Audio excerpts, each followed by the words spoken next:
Chapter 27. Grier awoke at the beach club resort Friday morning, drained. He'd stayed up all night worrying about Lilly and her safety.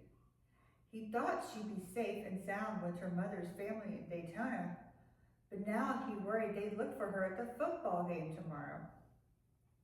If he worked it right, he'd make them think she was with him at Disney. His plan had worked so far. He figured it would take a day or two for Tom's men to find him. He wanted them to find him. He wanted them to spend their time and resources chasing after him instead of chasing after Lilly. He tried to make it as easy as he could for them to find him too.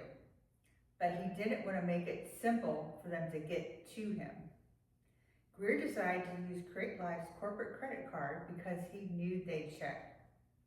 He also knew the GPS on Luke's and Lily's phones would reveal the twins' location easily enough. For the next few days, he would wander around the various theme parks, giving them time to discover he deleted their crucial research data while he visited Key West and Baby K just before he proposed to his Lilybeth. The copy he'd made for himself prior to deleting everything represented his bargaining chip for Lily's safety and his father's new heart. Grier looked around the suite. Although comfortable, it wasn't as comfortable as a Grand Floridian. However, it would be the first place Tom's goons would check when they came looking for him and Lilly. Using his fake passport and cash, Grier chose to actually stay at the beach club because of its convenience to Epcot. He could walk to the park in a few minutes and enter the secluded second park entrance located between the United Kingdom and France at the World Showcase. Grier stored 2 duffel bags of clothes and personal items in the honeymoon suite at the Grand Floridian to give the room the appearance of being occupied. He'd even left Lily's BlackBerry on the dresser after they spoke the night before. He'd left Luke's phone on the bathroom counter in his nearby roost of a room. The GPS was too accurate and would give away their precise location.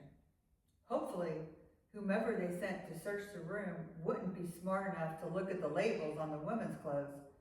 Lilly didn't wear Gap, but it was what he brought to fill the closet and suitcase. He'd even booked and prepaid for 2 facials and 2 massages at various times at the spa. Appointments no one would attend. He just wanted them looking someplace else.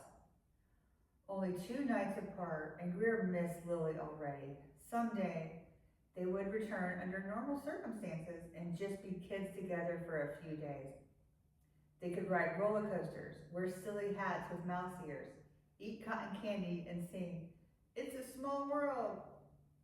At night, they could be grown-ups and enjoy fabulous food and wine from around the world, dance at downtown Disney before making love in the luxurious suite. Grier climbed out of bed and took a quick shower. He opened his laptop case to retrieve another item of deception, a necessary tool to convince Tom's men Lilly enjoyed the theme park with them. He carefully pulled out the fake latex fingertip. This false fingertip contained Lily's fingerprint. Grier copied it a few weeks ago, just in case. He mentally patted himself on the back at the ingeniousness of this part of the deception. He felt like James Bond. This fingerprint would allow him to use her 5-day pass. Disney's computer system would think Lilly Allen had entered the park. Starved, Grier headed to a character breakfast at Cafe May inside the beach club resort. Full of kids, Mickey Mouse and Donald Duck, no one would mow him down there. He sat and enjoyed his breakfast, secure in the knowledge that at least 50 home movies were being filmed in one room from every possible angle would keep him safe. After breakfast, Grier walked towards the buses, prepared to go to the Magic Kingdom and begin today's deception. His bus pulled up just as he walked up. What luck, he thought, as he boarded with a dozen other tourists. He sat next to a happy couple wearing bride and groom mouse ears. He smiled at the newlyweds, thinking how much Lilly would love to get married at Disney. Charlotte would be mortified at the notion and that made Grier love the idea even more. In a few minutes, he stared at Cinderella's castle in the Magic Kingdom. Now for the big moment of the day. He needed to successfully get Lilly and himself into the park. Grier chose to enter the ticket turnstile without an attendant.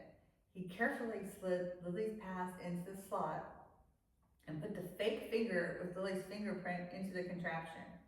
It worked, and Lily's identity officially entered the park. He rotated the turnstile bar and entered himself using his own pass and fingerprint. Although nowhere near ready for another meal, he immediately headed towards the guest relations office on Main Street, USA.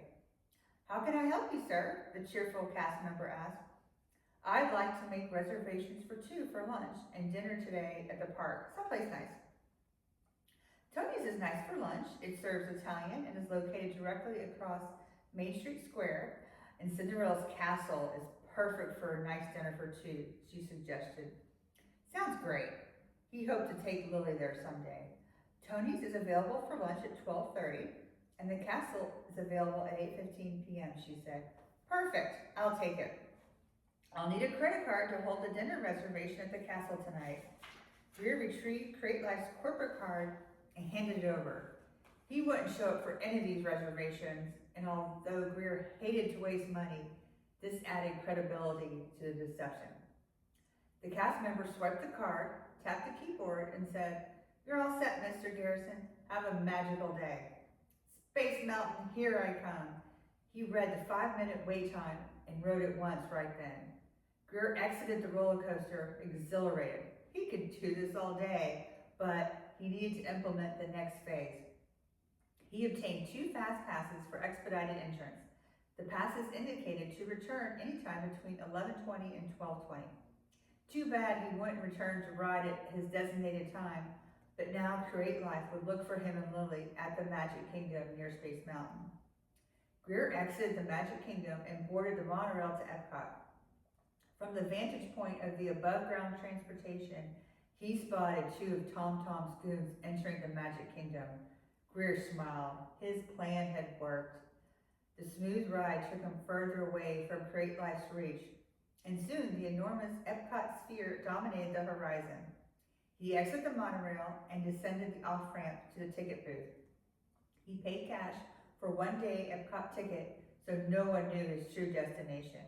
He couldn't wait to ride the new Mission Space and Soarin', and the thought of a bottle of Chianti and fettuccine Alfredo in Epcot's Italy sounded mighty fine. Come back tomorrow for the next chapter.